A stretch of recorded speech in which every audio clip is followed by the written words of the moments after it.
नगर पालिका में भ्रष्टाचार हुआ, ये एक कथन हो गया। इस कथन को कहने वाले आपको 1000 लोग मिल जाएंगे और यही बोलते रहेंगे, उनका यही काम है। आज तक एक भ्रष्टाचार का वो एक कागज़ तो वो दे नहीं पाए। भ्रष्टाचार क्या है ये बोलने के लिए भ्रष्टाचार नहीं होता। मुझे विरोधी पार्टी से सुनने में आया कि अगर हम नगर पालिका में जीत गए तो हम IPL चलवाएंगे।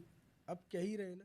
नमस्कार, मैं हूं नरेश धाकरे। उत्तर प्रदेश में निकाय चुनाव चल रहा है। सभी पार्टियों के प्रत्याशी चुनावी मैदान में हैं और लगातार चुनाव प्रचार कर रहे हैं, जनसंपर्क करने में लगे हुए हैं। और मैं इस समय मौजूद हूं आगरा की शमशाबाद नगर पालिका सीट पर। यहां से भाजपा ने ब्रजमोहन राठौर को टिकट देकर के चुनावी मैदान में उतार दिया है। उनके बेटे मेरे साथ मौजूद हैं। आपसे जानना चाहूँगा किस तरीके से चुनाव प्रचार को आप देख रहे हैं। चुनाव प्रचार हमारा काफ़ी अच्छा चल रहा है। हमारी कोशिश यही रही है कि हम सब समाज में जाएं और सब समाज को आगे लाएं। और इस बार जो चेयरमैनी का चुनाव हो रहा है, वो जो चुनाव है सारे समाज के हितों के लिए और सब समाज को आगे बढ़ाने के लिए कार्य किए जाएंगे आगे 5 सालों में। अच्छा दीपक जी, अब सबसे पहले बात करते हैं। 25 वर्षों से नगर पालिका पर आपके परिवार का कब्जा था, यानी कि आपकी ताई चेयरमैन रही यहाँ से। उन्होंने भी पर्चा दाखिल किया था सपा से, नामांकन वापस ले लिया। कैसे देखते हो? हमारी ताई जी पिछले 25 वर्षों से चेयरमैन है और उन्होंने जो कार्य किए हैं, मैं जहाँ तक आज शमशाबाद के कस्बे में घुमा हूँ, मुझे उनकी हर तरफ से पॉजिटिव रिपोर्ट मिली है। और मैं उनको इस तरह से देख रहा हूँ इस चुनाव में जो उन्होंने पर्चा वापस लिया है। आप मान लीजिए एक बड़प्पन की खातिर, एक परिवार की खातिर उन्होंने अपना एक बलिदान दिया है और उनका ये बलिदान इस चुनाव में व्यर्थ नहीं जाएगा। उन्होंने जो सेवा 5 साल में इस शमशाबाद की है, हम उनकी पूर्णतः इस चुनाव में उनके जो कार्य किए गए हैं 100% तो मैं कहूँगा नहीं, पर 99% उन्हीं के आदर्शों में चल के पूरे शमशाबाद का विकास करेंगे। अच्छा, अगर हम बात करते हैं तो आपके सामने 2 प्रत्याशी हैं, एक तो निर्दलीय हैं और एक बसपा से हैं। दोनों प्रत्याशियों में से कैसे देखते हो, कितनी फाइट है आपकी? पहले मैं बात करूंगा निर्दलीय प्रत्याशी की, जो कि एक जिला भाजपा के जिला कोषाध्यक्ष है। उन्होंने ही उनका डमी प्रत्याशी है। पहले तो मैं उनके बारे में ये समझना चाहूँ कि वो रहने वाले कहाँ के हैं। दूसरी बात मैं ये जानना चाहूँगा क्या शमशाबाद की जनता उनको जानती है। तीसरी बात मैं शमशाबाद की जनता से यह पूछना चाहूँगा क्या शमशाबाद के ज़मीन पर कोई भी एक ऐसा उनको SC BC समाज में नहीं मिला कि उसको वो चेयरमैन की कुर्सी पे बिठा सकें। क्या यह बाबा साहब के लिखे हुए संविधान का दुरुपयोग या उनका असम्मान नहीं है।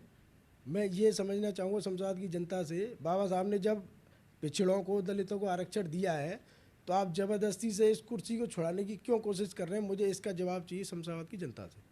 बिल्कुल। अगर हम बात करें तो 25 वर्षों में यहाँ पे कौन कौन से विकास कार्य हो पाए, कौन कौन से विकास कार्य अभी तक नहीं हो पाए? अगर आप चुनाव जीतते हैं तो क्या आपकी प्राथमिकता रहेंगी सबसे पहले? देखिए, जहाँ तक मैं शमशाबाद के लोगों से मिला हूँ, लोगों ने मुझसे थोड़ी बहुत शिकायतें भी की हैं। मैंने उनकी शिकायतें स्पष्टता से सुनी एवं लिखी हैं। मैंने जहाँ तक खुद भी निरीक्षण किया है शमशाबाद की जनता में, शमशाबाद के कस्बे में खरंजे वगैरह काफ़ी ठीक है। थोड़ा बहुत साफ़ सफाई की थोड़ी सी कमी है, उसको हम पूरी तरह सुधार करवाएंगे। और जनता में जो जनता के हित के लिए कार्य होंगे, हम पूरी तरह से कार्यरत रहेंगे। अच्छा दीपक भाई, अगर बात करें तो लगातार विपक्ष आरोप लगा रहा है, विपक्षी आरोप लगा रहे हैं कि 25 सालों में नगर पालिका में भ्रष्टाचार हुआ है। 25 सालों में नगर पालिका में भ्रष्टाचार हुआ, ये एक कथन हो गया। इस कथन को कहने वाले आपको 1000 लोग मिल जाएंगे और यही बोलते रहेंगे, उनका यही काम है। आज तक एक भ्रष्टाचार का वो एक कागज़ तो वो दे नहीं पाए। भ्रष्टाचार क्या है ये बोलने के लिए भ्रष्टाचार नहीं होता। आप हमें बताइए ना क्या भ्रष्टाचार हुआ है? कह रहे हैं कि मकान टैक्स के नाम पर हुआ, तमाम भ्रष्टाचार और भी कई ऐसे काम किए जिनसे जनता का उत्पीड़न हुआ है। देखिए, इसके बारे में कल एक मुझे विरोधी पार्टी से एक सुनने में आया कि अगर हम नगर पालिका में जीत गए तो हम IPL चलवाएंगे। अब कह ही रहे ना। कहने को और कागज़ पर प्रमाण देने को आप भी जानते हैं, न्यायपालिका प्रमाण मांगती है। तो कम से कम एक प्रमाण तो दीजिए, किस तरह का हमने भ्रष्टाचार किया, क्या किया है। तो अगर हम बात करें तो कौन कौन सी समाज का आपको समर्थन मिल रहा है? क्योंकि अगर बसपा से आप ही की समाज का एक व्यक्ति चुनाव लड़ रहे हैं, तो क्या लगता है कि आपकी समाज का कितना वोट उधर कट सकता है बसपा में? हमारी समाज का एक भी वोट उस तरफ नहीं कटेगा। इवन उसके घर के वोट भी हमें नहीं कटेंगे। प्रत्याशी की मैं कह नहीं सकता, एक वोट जरूर उसको जा सकता है। अच्छा, अन्य समाज को हम लेते हैं, और भी समाज है यहाँ पर, उन समाजों को कितना समर्थन मिल रहा है आपको? अन्य समाज का हमें भरपूर समर्थन मिल रहा है। चाहे आप कुशवा समाज कह लीजिए, चाहे हमारे जाटव समाज कह लीजिए, हमारे मुस्लिम समाज कह लीजिए, और हमारे जो भी अन्य समाज हैं SC BC के सब तरह के समाज हमें मिल रहे हैं। हमारे जो ब्राह्मण समाज हैं, हमारे ठाकुर समाज हैं, हमें हर तरह के समाज का सब तरह से संपूर्ण समर्थन मिल रहा है।